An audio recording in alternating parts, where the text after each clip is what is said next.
ये Indian polity का lecture number 11 होगा और आज का जो लेक्चर होगा गवर्नमेंट ऑफ इंडिया एक्ट 1935 पर बेस होगा। देखिए मैंने पीछे जो आपको lecture government of India act 1919 पर जो बताया था, ये दो एक्ट काफ़ी इम्पोर्टेंट है मेंस के पॉइंट ऑफ व्यू से।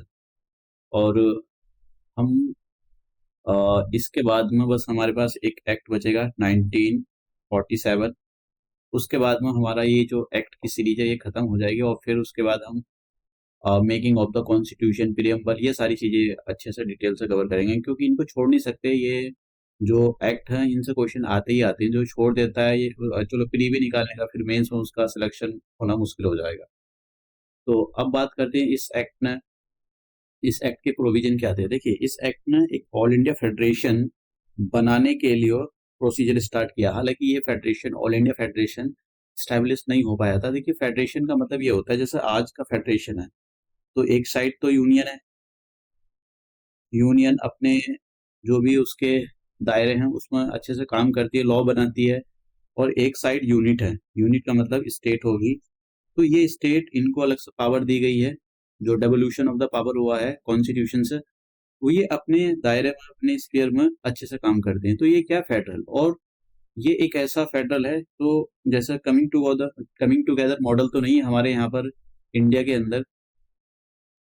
तो लेकिन हमारे यहाँ पर जो फेडरल है यही एक फेडरल स्ट्रक्चर है जिसमें यूनियन और स्टेट साथ साथ मिलकर काम करते हैं।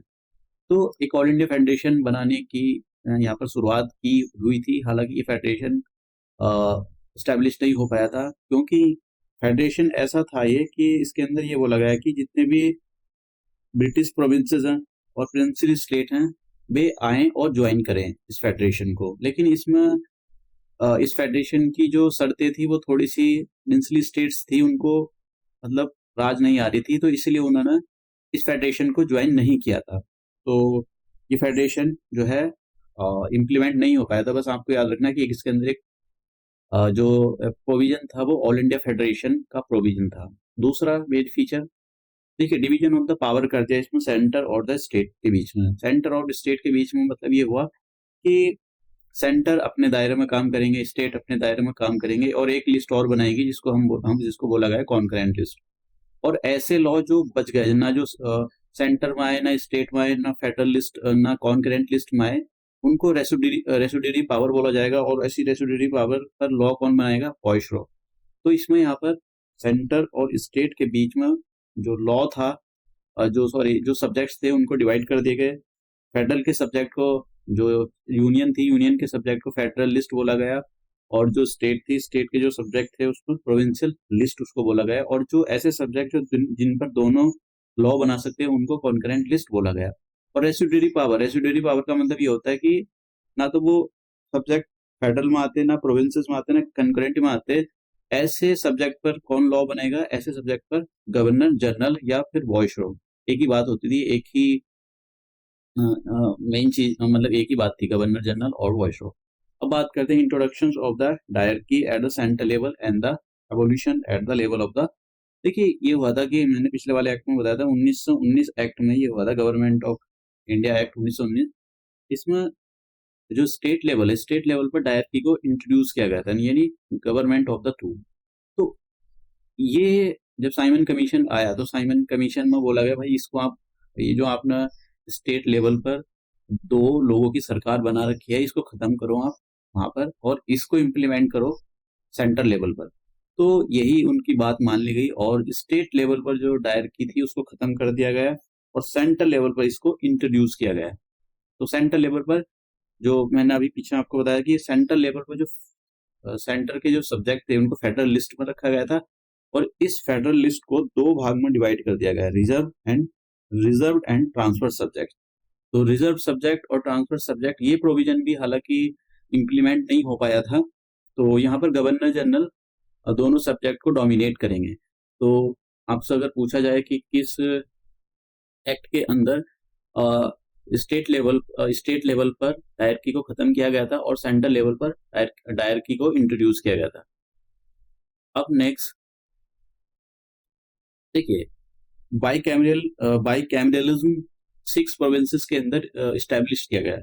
मैं यहाँ पर एक ज़रूरी बात बताना चाहता हूँ कि अगर आप इंटरनेट देखोगे, तो इंटरनेट पर एक प्रोविज़न है, मैंने पिछले वाले एक्ट में बताया था, गवर्नमेंट ऑफ इंडिया एक्ट 1919 के अंदर ये बताया था कि जो सेंटर था, सेंट्रल लेजिस्लेटिव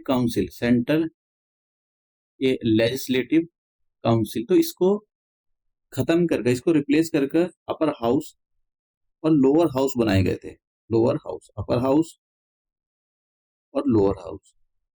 लेकिन अगर आप इंटरनेट पर सर्च करोगे तो आपको ये प्रोविजन, जिसमें सेंट्रल लेजिस्लेटिव असेंबली को खत्म करके लोअर हाउस और अपर हाउस बनाए गए हैं, वो गवर्नमेंट ऑफ इंडिया एक्ट 1935 में दे रखे हैं इंटरनेट पर, बहुत सारे जो वेबसाइट है। लेकिन अगर आप ऑथेंटिक सोर्स के बारे में बात करें, जैसे डीडी बसु हो गया, तो ये इंट्रोडक्शन टू द कॉन्स्टिट्यूशन इनकी बुक आती है। ये मतलब डीडी बसु की बुक बहुत ही फेमस है। लक्ष्मीकांत की भी अगर आप बुक देखो तो लक्ष्मीकांत में भी यही बोल रखा है कि ये जो सेंट्रल लेजिस्लेटिव काउंसिल थी, जो स्टेट लेवल सेंट्रल लेवल पर थी, इसको खत्म किया गया था गवर्नमेंट ऑफ इंडिया एक्ट 1919 के अंडर। लेकिन अगर आप बहुत सारी वेबसाइट देखोगे तो उसके अंदर लिखा हुआ है कि ये जो सेंट्रल लेजिस्लेटिव काउंसिल है, इसको रिप्लेस करके अपर हाउस और लोअर हाउस में गवर्नमेंट ऑफ इंडिया एक्ट 1935 में बनाया गया था। तो आपको ऑथेंटिक सोर्स के लिए डीडी बसु आप बुक देख सकते हो। तो यही मुझे बताना था कि मतलब इंटरनेट पर भी बहुत सारी चीज़ें गलत दी हुई होती हैं। हाँ, तो मैं अब बता रहा था कि जो सेंट्रल लेवल पर था, गवर्नमेंट ऑफ इंडिया एक्ट 1919 के अंदर, उसको 2 अपर हाउस और लोअर हाउस में डिवाइड किया गया था। लेकिन इस एक्ट के अंदर जो स्टेट होती थी, जो प्रोविंसेस होते थे, उनके अंदर उन उसमें कुछ स्टेट्स के जो लॉ मेकिंग बॉडीज थी, उनको 2 पार्ट में डिवाइड कर दिया गया। एक तो बंगाल, बॉम्बे, मद्रास, बिहार, आसाम और यूनाइटेड प्रोविंसेस। तो यहाँ पर अपर हाउस और लोअर हाउस होते थे इसके अंदर। इसमें इस एक्ट में बाइकैमेरलिज्म 6 प्रोविंसेस के अंदर इंट्रोड्यूस किया गया था, ना कि सेंटर के अंदर।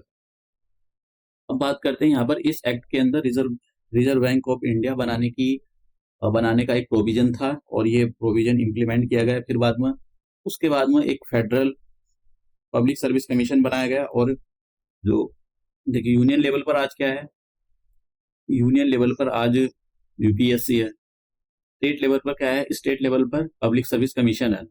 ये जो होते हैं, Uttar Pradesh public service commission हो गया, पंजाब पब्लिक सर्विस कमीशन हो गया, ये हैं। और कहीं कहीं ऐसा भी है, अब तक शायद अब तो नहीं है, कि जहाँ पर 2 स्टेट के, स्टेट ए और स्टेट बी के ज्वाइन कर एक पब्लिक सर्विस कमीशन बनाया गया, जिसको बोला था ज्वाइंट पब्लिक सर्विस कमीशन। तो इसका प्रोविजन भी इस एक्ट में बनाया गया। अब बात करते हैं यहाँ पर फेडरल कोर्ट। जो फेडरल कोर्ट किस एक्ट के अंदर बनाया गया था, ये government of India act 1935 act के अंदर बनाया गया था। अब यहाँ पर जो बर्मा है, आज का म्यांमार है, उसको इंडिया से सेपरेट किया गया था इसी एक्ट के अंदर। जो गवर्नमेंट ऑफ इंडिया एक्ट था 1935। देखिए इसी गवर्नमेंट ऑफ इंडिया एक्ट 1935 था, इसके अंदर 2 एक्ट थे। एक तो बर्मा एक्ट 1935, तो उसके अंदर बस पढ़ने की जरूरत नहीं है, बस आपको यही बात याद रखनी है कि बर्मा को इंडिया से किस एक्ट के अंदर सेपरेट किया गया था। फिर इसके अंदर एक प्रोविजन था कि ये ऑडिटर जनरल ऑफ इंडिया, अभी भी इसका प्रोविजन है, ऑडिटर जनरल ऑफ इंडिया, ये प्रोविंसेस पर और जो सेंट्रल गवर्नमेंट होती है, उनकी जो अकाउंट है उनको ऑडिट करेगा। इधर से देखेगा कि पैसा इधर तो उधर तो नहीं हुआ, जितना एलोकेट किया गया था उतना क्या लगा है या नहीं लगा है। ये करप्शन रोकने के लिए वो सब किया गया था। और जो जैसे कम्युनल अवार्ड आया था, तो उसके अंदर मतलब उसी को देखते हुए जो डिप्रेस क्लास थी, शेड्यूल कास्ट थी, उनके लिए कुछ सीट को रिजर्व किया गया। जब भी इलेक्शन होंगे तो उनके लिए कुछ सीट रिजर्व की जाएंगी। और ये जो रिजर्वेशन था, ये वीमेन और जो लेबर क्लास थी, उनको भी इस जो है रिजर्वेशन का लाभ मिल गया था। तो आपसे पूछा जा सकता है कि किस एक्ट के अंडर ये जो रिजर्वेशन है वुमेन को मिला था, तो ये 1935 के अंदर मिला था। और इस एक्ट के अंदर वोटिंग राइट थे, वो वोटिंग राइट बढ़ाकर, मतलब पहले बहुत ही कम 3% लोगों को वोटिंग राइट थे गवर्नमेंट ऑफ एक्ट 1919 के अंदर।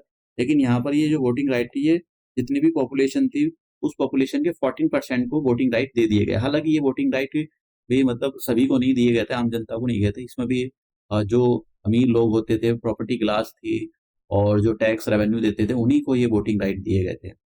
तो मतलब सभी को तो नहीं दिए गए थे, ये जो आम जनता है जिसकी एज 18 साल था, उनको एकदम से वोटिंग राइट नहीं दी गई। ये धीरे-धीरे ग्रेजुअल धीरे-धीरे ये वोटिंग राइट दिए गए थे।